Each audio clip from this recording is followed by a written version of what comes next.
Yego, reka mbifurize kugira igicamunsi cyiza. Nitwa Aristide Ndayishimiye nk'uko bisanzwe, mwihanganire image nuko byagenze. Ariko reka mbere yuko njya kure cyane cyangwa se mbere yuko dutangira ikiganiro cyacu cy'uyu munsi, nk'uko inkuru mwayibonye cyangwa se umutwe w'amagambo uri kuvuga ku gihembo kidasanzwe umusaza Paul Rusesabagina yahawe umunsi w'ejo cy'umugabo w'intwari cyane. Ariko mbere yuko mbivimuzi ndagira ngo n'ubundi ngaruke ku byabaye mu Rwanda. Ni inkuru ishimishije cyane, ishimisha ariko ishimishije ku rwego rwo hejuru. Ariko nanone ndavuga ko tuvugana nibwo tugiye kumenya u Rwanda n'iki. Inkuru nimeze rero, ubu tuvugana mu Rwanda hari inkuru amamiliyoni n'abamiliyoni.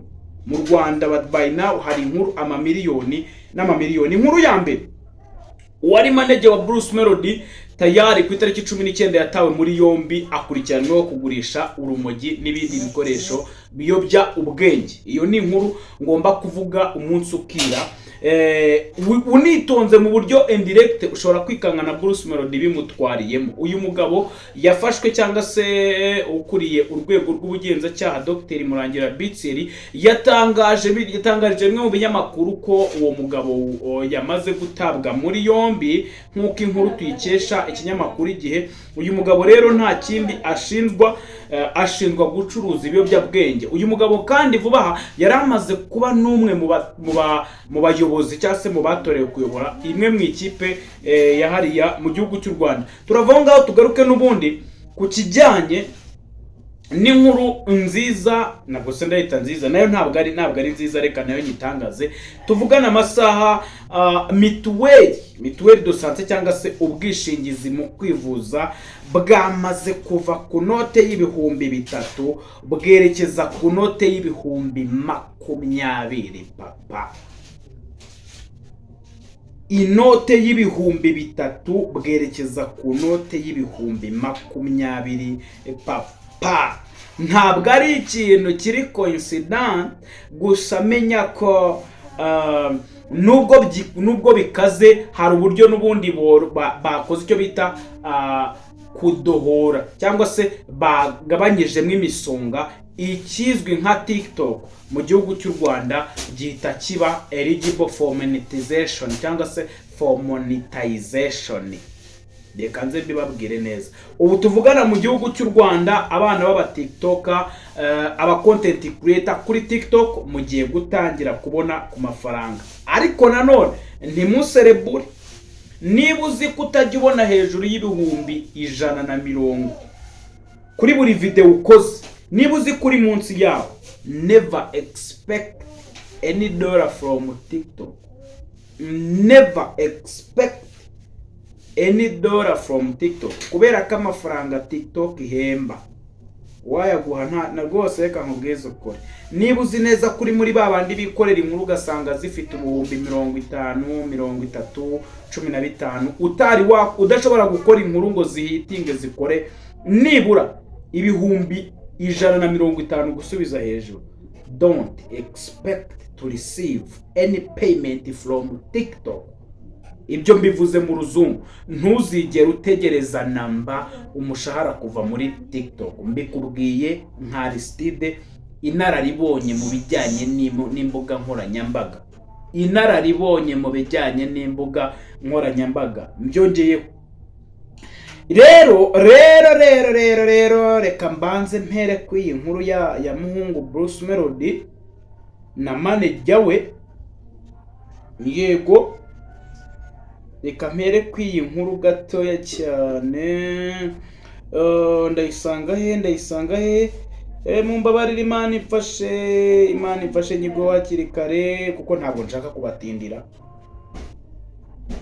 ntabwo nshaka gutinda. Ariko kabahungu ndabazi, wabona bahise banayisiba. Mwihanganira abaturanyi baba barimo batwika bashwanyaguza ibintu. Yego, inkuru kwiri kubura, inkuru kwiri kubura.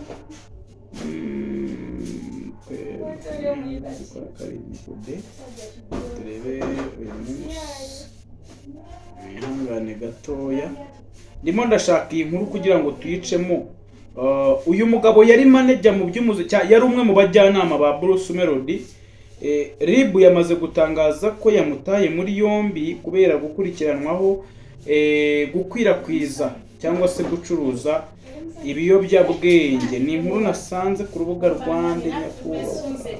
Okay, ibyo reka tubyihorere. Icyo navuga nuko niba uyu mugabo yamaze gutabwa muri yombi akurikiranyweho kugurisha ibiyobyabwenge kandi yari umwe mu bari hafi na Bruce Melody, bashobora kumubaza abo yabigurishaga, kandi buryo babazamo hariya haba harimo inyundo, amafuni, amashoka, inzembe, ibikwasi, amasupana, ibitiyo, amarasoro, inyirabunyagwa, buri kimwe cyose kiba gihari. Ntabwo wakwinjirayo ngo uveyo utavuze kirazira, ntabwo wakwinjirayo ngo uveyo utavuze. Reka dusabe rero Imana irinde Melody aze kuvayo amahoro hariya hantu. Ntabwo ari Melody, mutanyumva nabi, umujyanama we, kuko ni umwe mu bajyanama be nyine, birumvikana watawe muri yombi kuri 18 azizwa kugurisha urumogi no kurutambuza no kuruzunguza. Ubwo ngubwo reka ntekereze ko biri buze kumworohera, ariko kesi y'urumogi mu gihugu cy'u Rwanda bari ikindi abantu muri mudiringa muri iyo business. Mubijyemo muzi ko ari bombe mutambura mugenda nayo isaha iyo ari yo yose. Iyo bombe ishobora kubaturikana nshuti yanjye. Urumogi mu Rwanda ni kirazira, mbibabwiye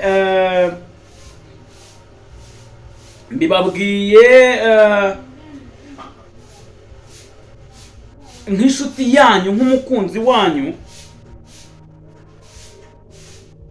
ndabarahiye.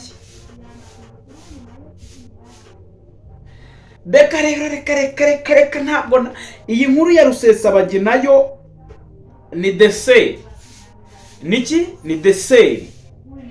Nimvuga deseri mwumve ko ari deseri, ko mu deseri niyo gusorezaho. Ahubwo reka mbaza Abanyarwanda, muri tayari yo kwishyura ibihumbi 20 by'ubwishingizi mu kwivuza bya mituweli? Umusanzu w'ubwishingizi bwo kwivuza muri tayari kwishyura ibihumbi 20 for head ku mutwe w'umuntu umwe? Niba mu muryango mufitemo ubwana 8, iryo ni 160 hariya. Ni aba narishyiraga ibihumbi 3. Ubwo babandi bamenetse babandi bitwa bakire kabombo, muzajya mwishyura miliyoni. Muzajya mwishyura, niba umukene agiye kujya yishyura 20 ubwo wishyuraga 5 wumve kuri muri za 25 cyangwa 30 na 40 ntibatinya kuyakubwira. Hagati aho ngaho ariko wenda biraza kora kubera ko babafunguriye nyuma yaho umushyikirano ubaye. Bruce Melody agatanga ikibazo cye nk'umuntu, minisitiri akabijyamo nk'umuhanga, numvisha ari umugore uzi ubwenge usobanukiye itumanaho. Babafunguriye monetization kuri TikTok mu Rwanda. Imana yakamije akagezi yafunguye kandi, haleluya. Iyo ni inkuru nziza rwose ku bana bahigaga ibiceri ariko bakavunikira ubuze cyangwa se bakaba bacurangiraga abahetse. Rwose felicitation ku Banyarwanda, this is a good news. Vraiment ni inkuru nziza. Ariko noneho niba mugiye gutangira gukora amafaranga, mukora izicuruza. Yego, mureke kwivanga mu bya politike byabarenze, mureke kwivanga, mushaka ibintu bibagaburira. N'ubundi ushobora gukomeza umurongo wari urimo, ariko menya hari setting n'ubundi zihinduka muri TikTok iyo umaze kujoining icyo bita creator word program. Hari setting zihinduka, ushobora kwikanga niba buri munsi wakoraga video ikagira turuwasa ibihumbi, ntibigutungure uje gukora video ntirenze n'5 kubera ko hari setting zihinduka. Benshi muri mwe mwazigize business ariko baraza kugusaba kiba person, cyangwa se mwazigize person baraza kugusaba kiba business. Izo business account, it is very simple kuyireportinga bakayimanura. Urumva risk iri mu ibyo bintu. Reka mbifurize umugisha, mbasabira Imana ibahe umugisha kandi bahe n'amafaranga, muve mu bukene, tangire kubona ku modoka nziza mu gihugu cy'u Rwanda, tangire kubona ku bana biteje imbere. Ibyo bizanyubaka cyane, bizanshimisha kandi nzabishimira Imana. Hagati aho ngaho rero mu gihe twari turi aho ngaho tukibaza ibya mituweli de sante, turaza kubigenza gute, kibaza ari ibibazo inzara mu gihugu cy'u Rwanda. Rusesabagina yari hariya hirya, nk'uko inkuru iri kuva ku rukuta rw'umukobwa witwa Karine Kanimba, the legend herself. Ni umunyabigwi ku ruhande rwe kuko ni umurwanyi mu barwanyi. N'igihe kimwe twamwise Ndabaga kandi ntabwo twabihinduye kuko yararurwanye bigira ubwo se ava mu menyo y'intare, mu menyo y'ingona. Yanditse ati incredibly proud of my father Paul # Rusesabagina for being awarded by the World Forum on the Future of Democracy. In accepting the award, he dedicated it to the victims of Paul Kagame's regime, the imprisoned, the silenced, the family living under repression, and to the people of DRC who continue to suffer from violence and instability. He called on the world to pay attention to #Africa and to recognize the deep desire of our people to be free from autocracy. The fight for democracy is not abstract, it is personal and it continues. Uyu mukobwa yitwa Karine Kanimba mu ruzungu rwinshi nanjye ntasobanukiwe, nahise nsimbuka ndobaza ChatGPT. Ndayibaza ni ChatGPT, uyu mukobwa avuze ngo iki wowe kabyara? Nababwiye ko icyitwa AI ukite artificial intelligence ni kimwe mu byaje korohereza abantu tutazi ururimi nkanjye. Iyo ugize gutyo ukayifata ugakora kopi y'ikijambo utazi, gishobora kuba kiri mu Rufaransa, gishobora kuba mu Kinyakoreya, gishobora kuba mu Ruzungu, gishobora kuba mu Giportugali cyangwa mu Gispanish. Uragifata ugakora kopi ukajyana muri ChatGPT uti nsobanurira ibi bintu mu Kinyarwanda nk'uko mbivuze. Gusa ntabwo muzi kwandika nsobanurira ibi bintu mu Kinyarwanda. Yego niringara ChatGPT irarizi rwose mbibibanga. Uti nsobanurira ibi bintu mu Kinyarwanda maze gusoma ko ntabyo nzi, kandi uwitwa Damascene akaba ari mashaka kumenya icyo nsomye, mubwire ko bavuze ngo iki. ChatGPT mu masegonda 5 cyangwa 6 gusa iba yamaze kuguhereza igisubizo. Ihita itangira kukubwira iti ibyavuzwe muri ubwo butumwa. Uwitwa Karine Kanimba yavuze ko yishimiye cyane se Paul Rusesabagina kubera ko yahawe igihembo na World Forum on the Future of Democracy. Iri ni ihuriro mpuzamahanga riganira ku hazaza h'ubutegetsi bwa demokarasi. Mu kwakira icyo gihembo rero akaba yavuze ko agitanze ku bantu cyangwa se agihaye ku bantu bababazwa n'ubutegetsi bwa Perezida Paul Kagame, abafunzwe, abacecekeshejwe, imiryango ibayeho ku gitugu cyangwa se ibayeho mu bwoba icecekeshwa, ndetse n'abaturage ba Congo DRC, Repubulika ya Demokarasi ya Congo, bakomeje guhura n'ihohoterwa n'umutekano muke. Yahamagariye isi kandi kwita ku bibazo bya Afurika no kwemera ko abaturage bifuza kwigobotora ubutegetsi bw'igitugu, icyo bita autocracy. Yasoje avuga ko urugamba rwo guharanira demokarasi atari igitekerezo gusa, ahubwo ari ubuzima bw'abantu kandi rugikomeje. Iyo ni ChatGPT. Ni ChatGPT isobanura ibyo nabasomeraga mu ruzungu. Uwo ni Paul Rusesabagina mu gihe Kagame aba yubu batinya no kujya mu nama z'abaperezida bagenzi be. Paul Rusesabagina aba yambikwa imidari, akomeza kwambikwa imidari. Maze rero muzehe, dore imidari baye myinshi kandi umaze gukura, nanjye uzanyibuka unyihera umudari. Askegari ese nje mvire mwaho kandi ndakoranye. Nanjye nitwa Aristide Ndayishimiye, nta mudari ngira. Ubishatse wanyihera umudari. Ese ara ubundi hari imbwa udasera igikoma.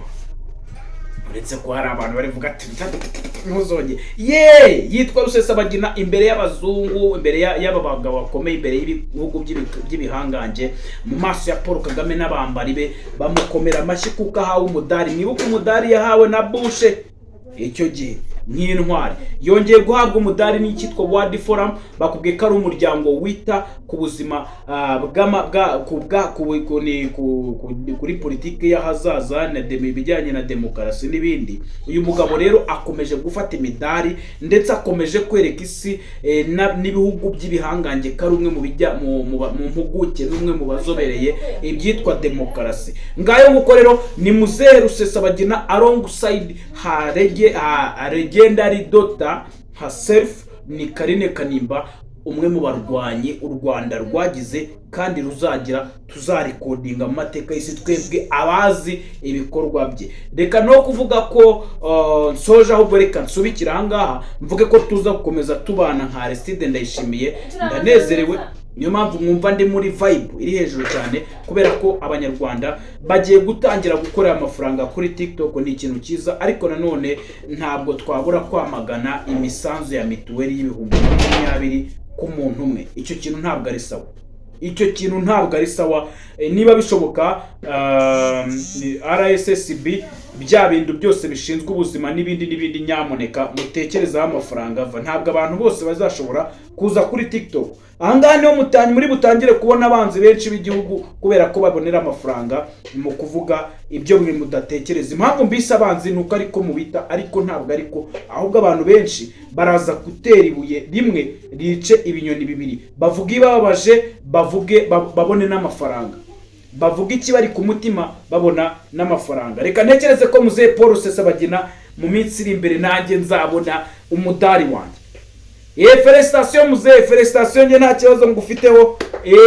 Imana ihabwa icyubahiro kandi ikomeze kukurinda. Hari n'igihe bajya bavuga ngo uzaba perezida, takorayi nuzaba perezida zazana no gusuhuza, nge nta kibazo dufitanye. Imana ikomeze kubana nawe.